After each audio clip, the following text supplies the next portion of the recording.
The alien jungle was alive, but tonight it felt strange.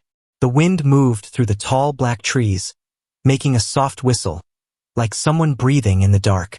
Leaves shimmered under the pale blue moonlight. Far away, something growled, then went silent again. A man walked alone through the thick undergrowth. His boots were covered with mud, his clothes scratched by thorns, but his eyes stayed sharp. He had come to this planet for research, plants, wildlife, nothing dangerous, or so he thought. But traders in the nearby colony told stories about a strange figure in the jungle. Some swore it looked human. Others said it wasn't human at all. He didn't believe them at first. Until now, something was following him. He could feel it. He stopped walking.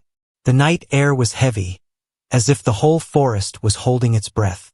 He turned slowly, his hand near his blaster. "Who's there?" His voice was low but firm. For a moment, nothing. Then, a shadow moved between the trees. Quick, silent, watching. He waited, heart beating faster. Then he saw her. She stepped out from behind a tree like a ghost coming alive. A girl. She was thin, covered in dirt, with wild tangled hair falling over her shoulders. Her skin shone faintly in the moonlight, pale with strange patterns almost like faint glowing lines running across her arms. Her clothes. There were none. Just a few large leaves tied together for cover, as if she had been surviving here for a long time. But her eyes, they were big, bright blue, glowing faintly in the dark. Eyes full of fear. Eyes that told a story before she even spoke a word. The man froze. He had seen many alien creatures, but this, she looked almost human. Almost. She didn't speak. The man slowly lowered his blaster. He raised both hands a little, showing he wasn't here to harm her. "It's okay," he said softly. "I won't hurt you." She didn't move. Her eyes watched him carefully, like a wild animal ready to run at the slightest threat. He reached into his pack and pulled out a food bar. "Here. You look hungry." She looked at the food, then at him. Her body trembled slightly, but she didn't come closer. So he placed it on a flat rock between them and stepped back. For a long moment, the girl didn't move. Then, slowly, carefully, she stepped forward. Her bare feet made no sound on the wet leaves. She picked up the food like it might disappear if she moved too slowly. She sniffed it first, then took a small bite. Her eyes widened. She ate fast, like someone who hadn't eaten real food in days. The man watched quietly. This wasn't just some wild creature. She understood what food was. She was thinking, deciding, surviving.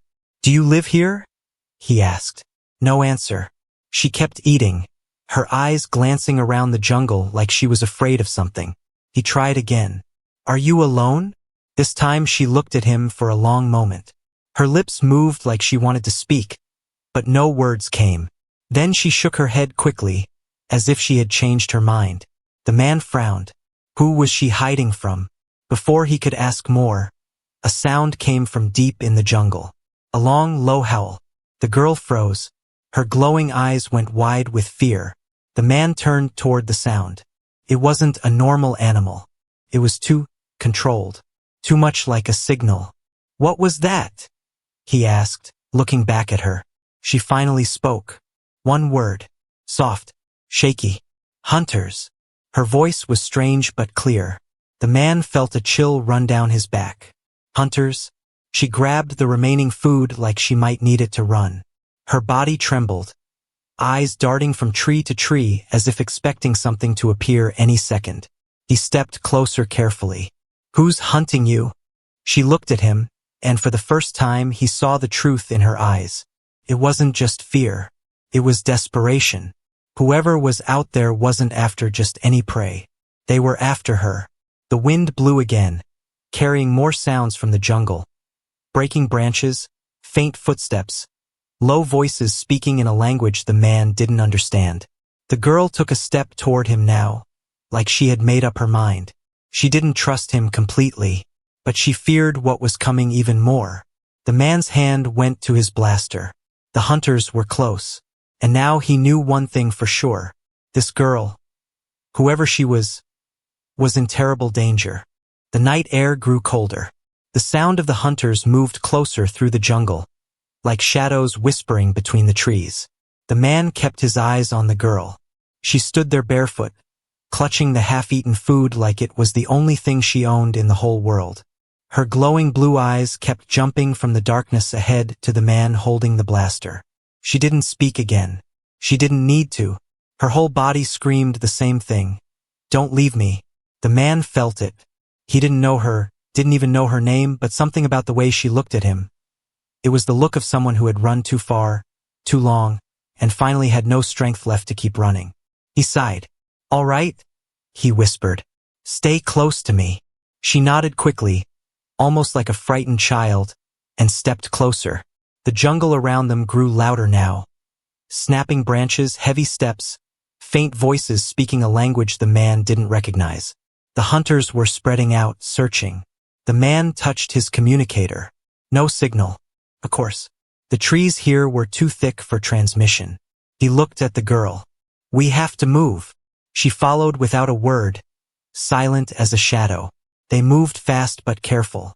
The jungle was full of roots and sharp plants that could cut skin easily.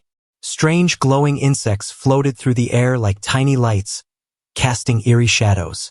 The girl didn't stumble even once. She moved like she belonged here, like she had lived in this jungle all her life. But her eyes kept darting back, listening for the hunters. The man wanted to ask her 1,000 questions. Who was she? Why were they after her? How long had she been living like this? But the look on her face told him this wasn't the time. Survival first. Questions later.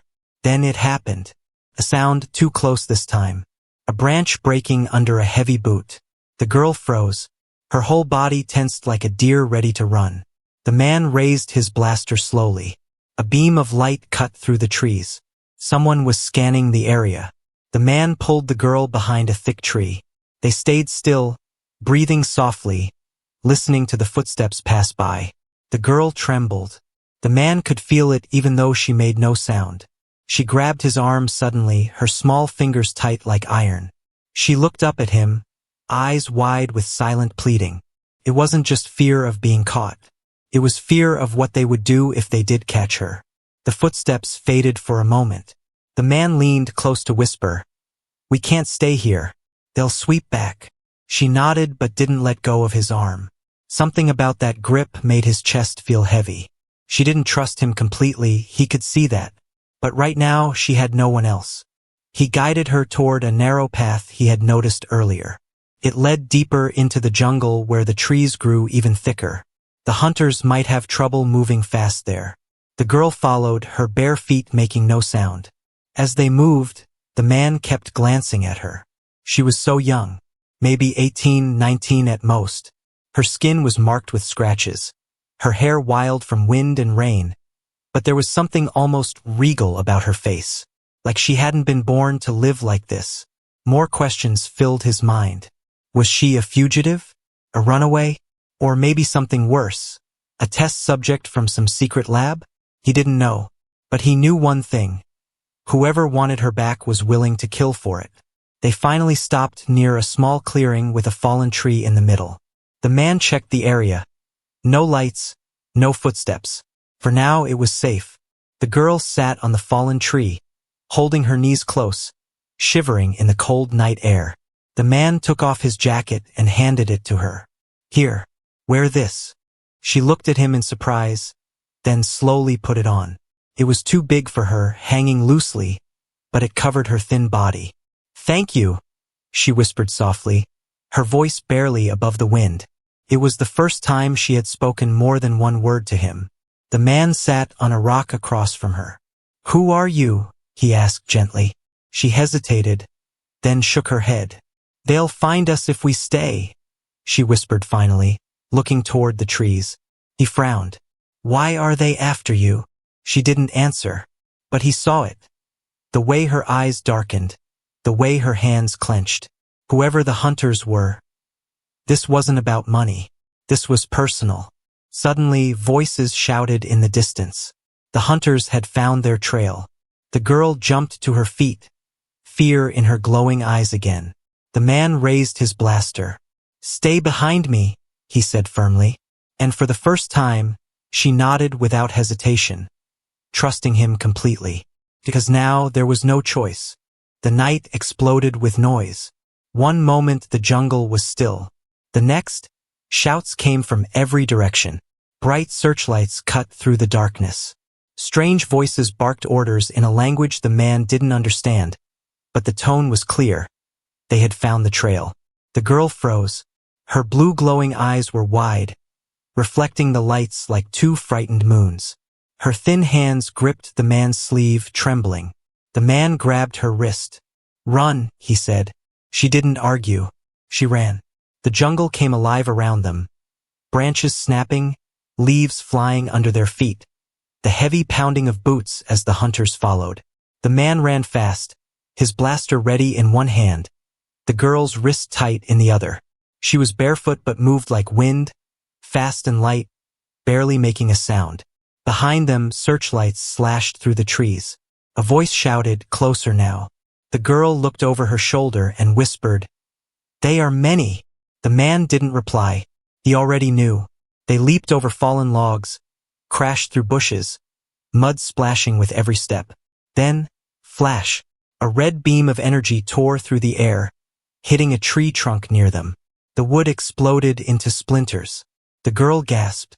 The man pulled her down behind a rock as another beam shot past, lighting up the night. "They're trying to kill you," the man muttered. "Not capture. Kill." The girl looked at him, face pale. "Yes," she whispered. He peeked over the rock. Figures moved in the distance, dark armor, glowing visors, rifles in hand. They were spreading out to surround them. The man cursed under his breath. "We can't stay here." He grabbed the girl's hand. "Come on." They ran again, faster this time, weaving between trees. The girl pointed toward the east. "River," she said breathlessly. "Hiding place there." He didn't ask questions. He followed.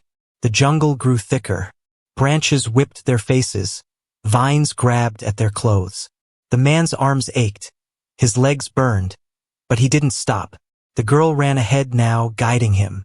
She moved like she knew every tree, every rock, every hidden path. Another shot fired behind them. This one was closer. The man turned and fired back. His blaster cracked, sending a bright blue bolt into the darkness. A scream followed. One of the hunters fell. The others shouted, angry now, voices echoing like wolves closing in. The girl didn't look back. She just kept running. Finally, the trees opened slightly, and he heard it, the sound of rushing water. The river. The girl ran straight into the shallow edge, water splashing around her legs. She pointed to the left where the river bent sharply and thick roots from massive trees hung low over the water like claws. "Behind roots," she gasped. The man followed, wading through the cold water. They squeezed under the curtain of roots, into a small dark hollow where the riverbank had caved in years ago. It was barely big enough for them to crouch inside, hidden by shadows and branches. They stayed silent. Footsteps crashed through the jungle. Lights swept the river. The hunters reached the water's edge. One of them knelt, scanning the ground. He found footprints leading into the river, but not out. The man held his breath. The girl's small hand clutched his arm so tightly he could feel her shaking. The hunters argued in low voices. Some moved downstream.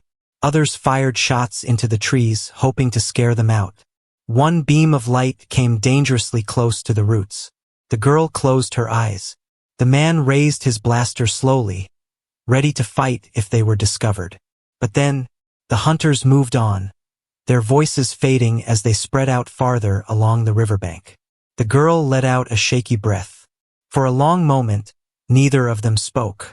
The only sound was the rushing water and the distant shouts of the hunters still searching. Finally, the man whispered, "Why do they want you dead?" The girl didn't answer at first. Her glowing eyes stared at the water like she was watching ghosts float by. Then softly, she said, "I escaped." The man frowned. "Escaped from what?" She looked at him, and for the first time he saw anger behind her fear. "From them," she said.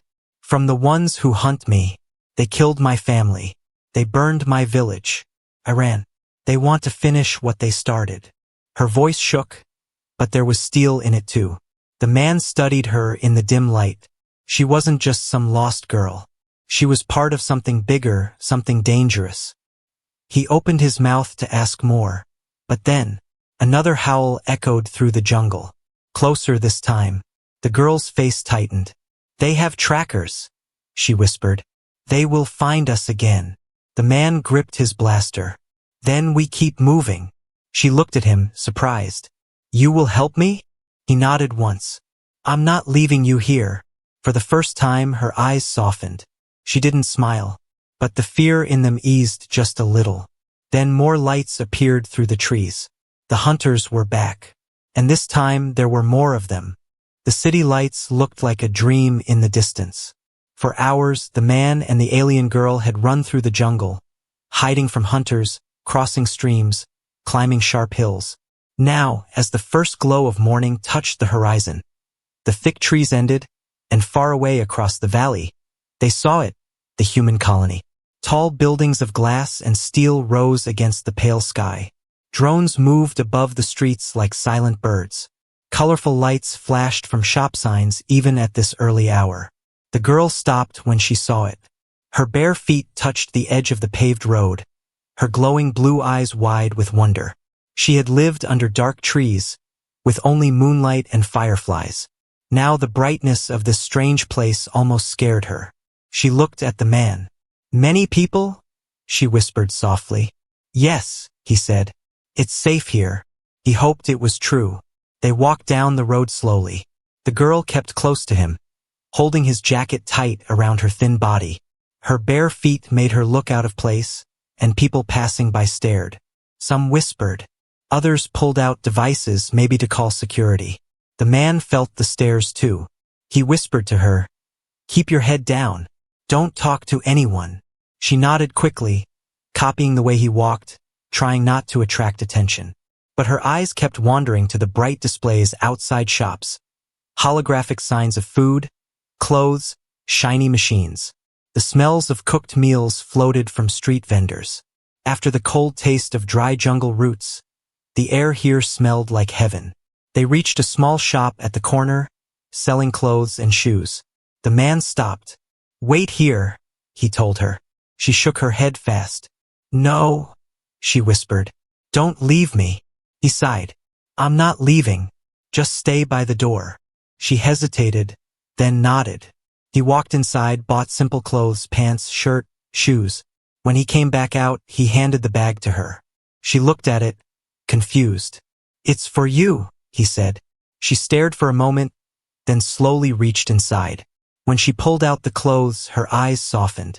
Her hands touched the soft fabric like it was treasure. "Go change," he said, pointing to the side door. She disappeared inside, came back minutes later dressed like a normal girl. The clothes were loose on her thin frame, but she looked different now. Less like a hunted creature, more like someone who belonged to this world. But she kept the jacket too, like she wasn't ready to let go of the only thing given to her without a price. The man bought food next.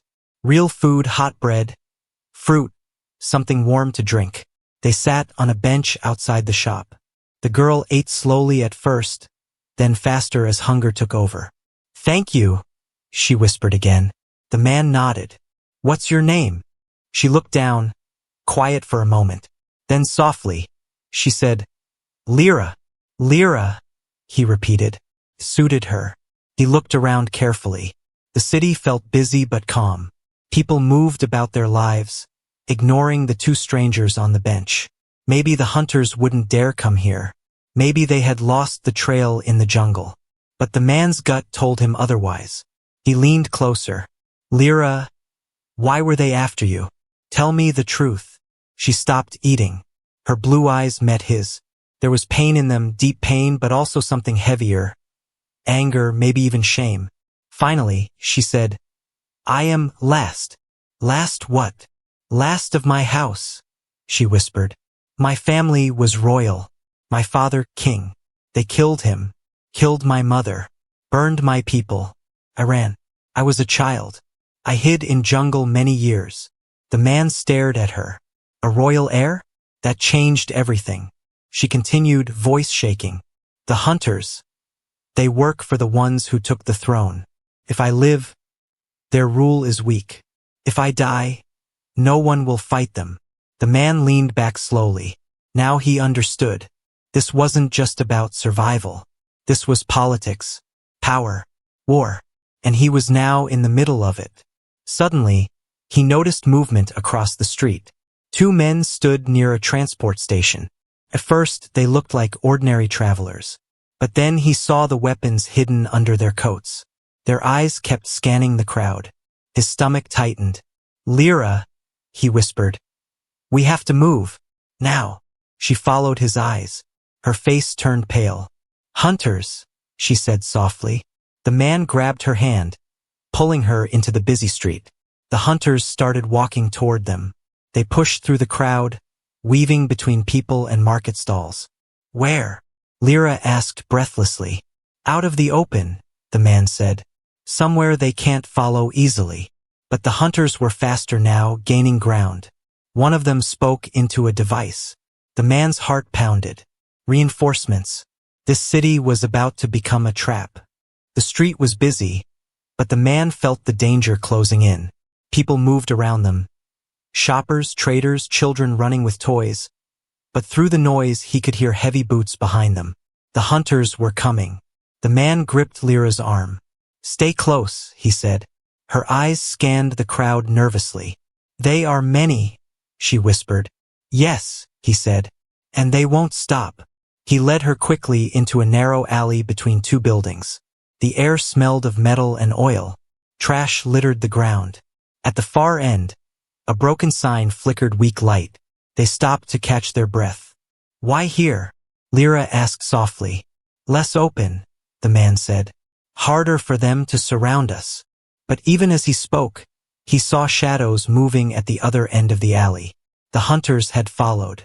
Two of them stepped into the light. Dark armor, glowing visors. One raised a small device, pressed a button. A blue hologram appeared in the air. It was Lyra's face. Beneath it, glowing letters in an alien language. The man didn't understand the words, but the meaning was clear. A bounty notice. A huge reward. Alive or dead. The man felt his stomach tighten. The hunters didn't just want to kill her. They had told the entire city to help catch her. Anyone could betray them now for money. Lyra's eyes filled with fear. They call others, she said softly. Many will come. The man realized she was right. Already, two merchants at a nearby shop looked toward them after seeing the hologram. A group of men outside a cafe whispered, eyes narrowing. Money made people dangerous. The hunters didn't even need to shoot. They could let greed do the work. The man turned to Lyra. We can't stay here. We need transport. Something fast. Where? She asked. He looked toward the far end of the street. Small skybikes were parked there, used by couriers and travelers. They could be stolen easily if he was quick enough. Come on, he said. They left the alley, moving quickly through the crowd. But now more people were staring at Lyra. Some pointed. A man even stepped in front of them, blocking the way. You? The man said in rough common tongue, eyeing Lyra. That bounty. She worth much money. The human grabbed the stranger's collar and shoved him aside. Back off. The stranger fell but shouted. Hunter pay gold for her. Gold. The crowd stirred. Lyra's hand tightened on the human's sleeve. They will all turn on us, she whispered. He knew she was right. The first shot came from the rooftops. Red energy slammed into the wall beside them, showering sparks. People screamed and scattered.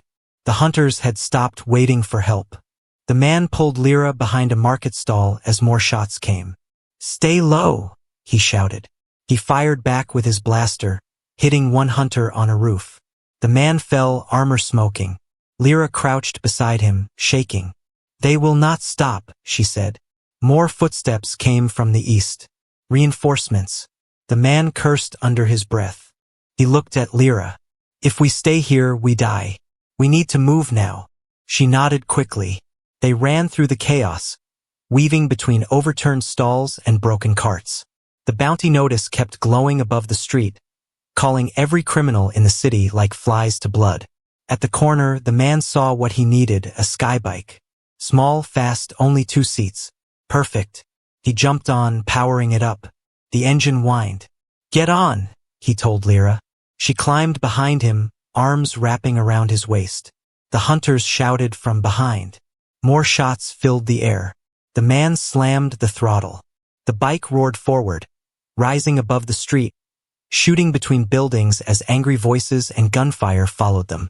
Wind whipped through Lyra's hair as the bike sped over the city. She looked down at the glowing streets shrinking below them. "Where we go?" she asked. "Somewhere safe," the man said. "Somewhere they can't follow." She was quiet for a moment. Then softly, she said, "There is no safe place. Not while I live." The man glanced back at her. Her eyes looked tired, almost hopeless. But then he saw something else too. A small spark of fire. She wasn't just running to survive.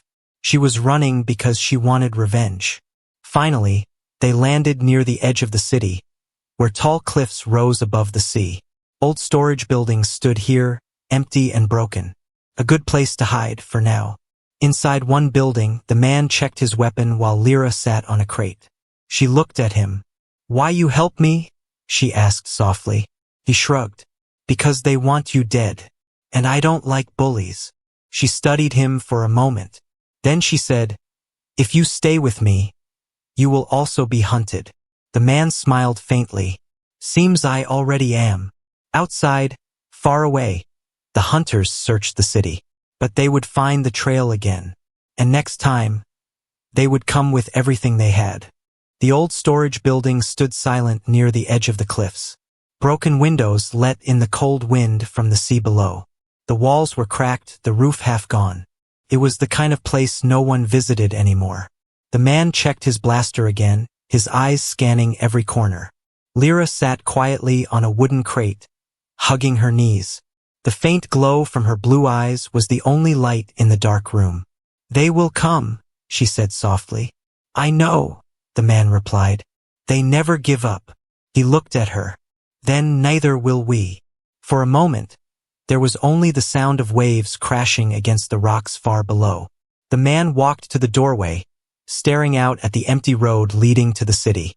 Somewhere out there, the hunters were gathering. He could feel it.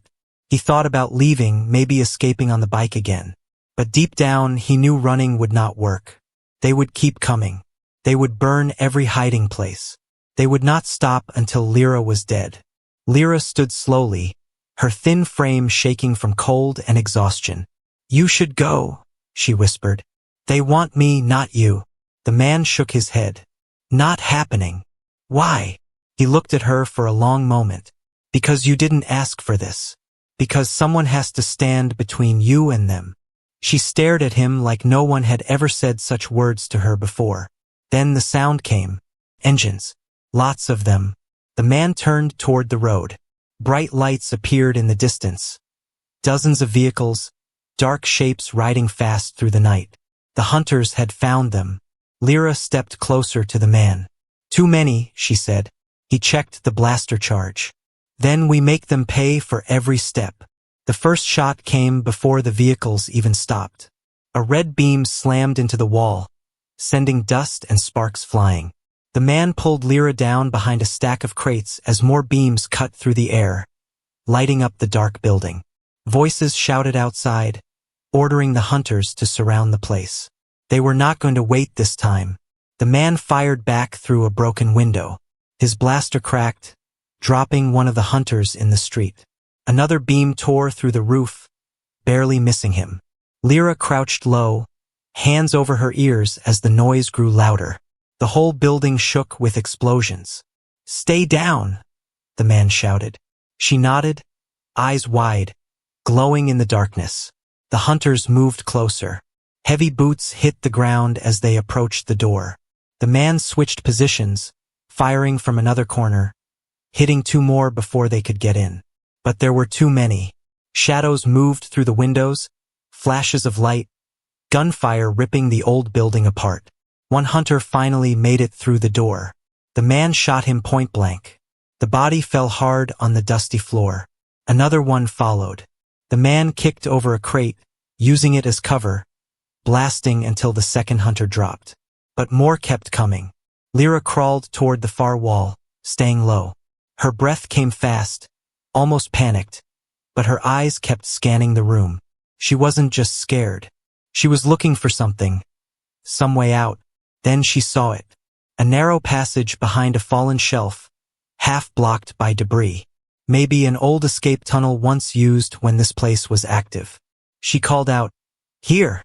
Away!" The man glanced over, then back at the door where more hunters poured in. "You go," he shouted. "I'll hold them off."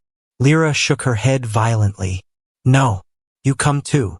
"I can't," he said, firing again. "They'll follow if we both run. Someone has to stop them here." She froze, trembling. The man looked back at her. "Go, Lyra. Live." For a moment she didn't move. Then slowly, she crawled toward the passage, tears shining in her glowing eyes. The hunters pushed closer. The man switched to his last power cell, firing nonstop. The building filled with smoke and light as the fight reached its peak. He dropped 3 more hunters before they finally pinned him behind the last stack of crates. One voice shouted in their language, ordering them to finish it. But then, a roar filled the night. Bright lights swept across the building from above. The man looked up through the broken roof. Human ships, military crafts, dozens of them. They opened fire on the hunters outside, scattering them with heavy blasts. Soldiers in combat suits dropped from the ships, weapons ready.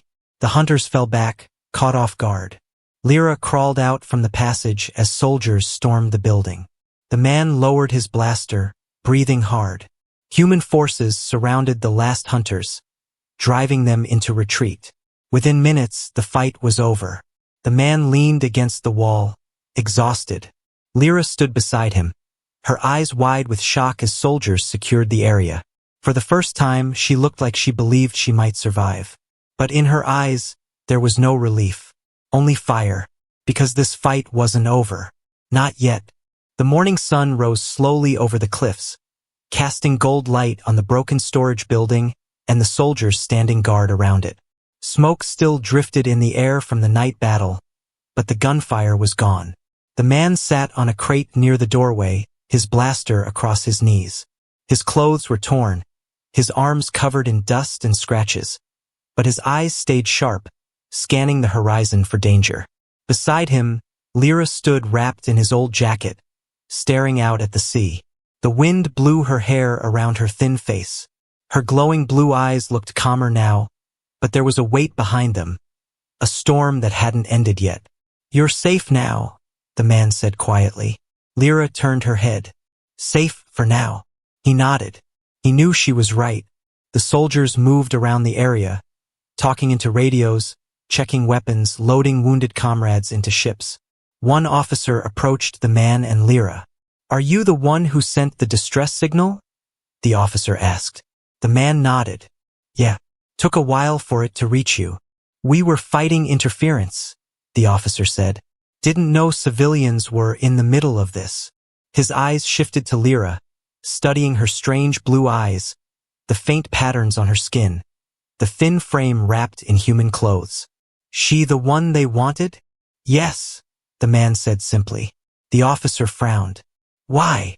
Before the man could answer, Lyra spoke softly. "Because I am last," she said.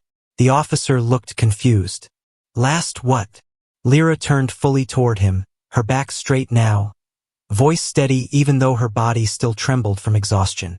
"Last heir," she said. "My people once ruled many worlds. My family killed by traitors. These hunters work for them. They want me gone. No witness. No future for my people." The soldiers exchanged uneasy glances. The officer's expression changed from suspicion to understanding.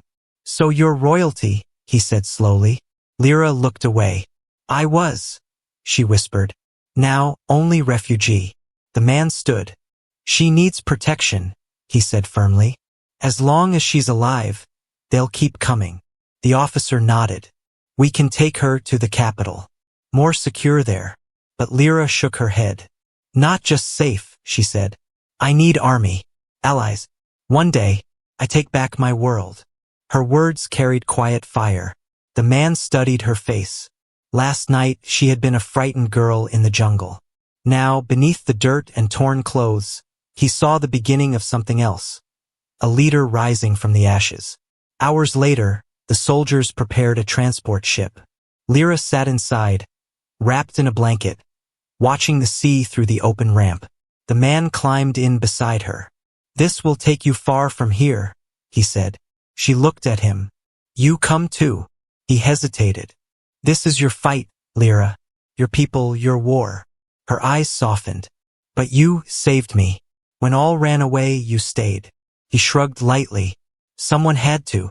She gave a small smile for the first time. It was faint, tired, but real. The ship lifted off, rising above the cliffs. The wind rushed past as the ground shrank below. From the air, the jungle looked peaceful again, hiding all the battles fought under its dark trees. The hunters who had survived were gone, vanished back into shadows, waiting for another chance. Lyra watched silently, her eyes glowing faintly in the sunlight. The man leaned back against the metal wall. He didn't know what future waited at the capital. Politics, armies, a throne stained with blood. It was bigger than anything he wanted to be part of. And yet, he knew he couldn't walk away now. When the ship landed at the capital hours later, the sight stunned even the man. Towers of glass and silver rose into the sky, connected by bright bridges filled with people and vehicles. Giant banners flew from buildings, showing the crest of the human alliance. Soldiers in polished armor stood at the gates. It was the safest place in the sector. But even here, danger could hide in shadows. Inside the command hall, Lyra spoke to human leaders. Her voice was calm but strong as she told them everything. The murdered king, the traitors who took her planet, the hunters sent to erase her name forever. The leaders listened in silence. Some looked troubled. Others looked angry. Finally, one general said, "We can protect you, train you, help you raise an army when the time comes." Lyra bowed her head. "One day," she said softly, "I will return, not as refugee, as queen." That night, in a secure room high above the city, Lyra stood by the window, looking out at the stars. The man entered quietly. "Big day," he said. She nodded. "Big beginning," she corrected. He stood beside her. "You ready for all this?" She looked at him, eyes glowing brighter now, voice steady as steel. "They took my family, my people, my home," she said. "But I am still here, and I will rise again." The man watched her for a moment, then nodded slowly. "Then," he said softly, "you won't rise alone." Far beyond the capital's lights, in the dark corners of the galaxy, news of her survival would spread. Enemies would plan. Armies would gather. But for the first time, Lyra wasn't running anymore. She was preparing for war.